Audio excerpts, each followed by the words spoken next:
जब कुछ ना कर पाओ तो सब्र करना।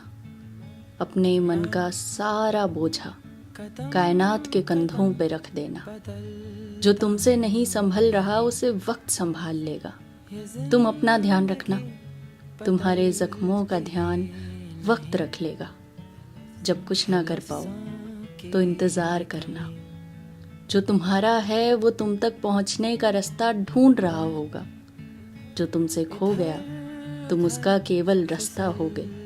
शायद वो कहीं और जा रहा होगा। ये सोचकर उसे जाने देना। उम्मीद तुम्हें देखेगी डर भरी नजरों से।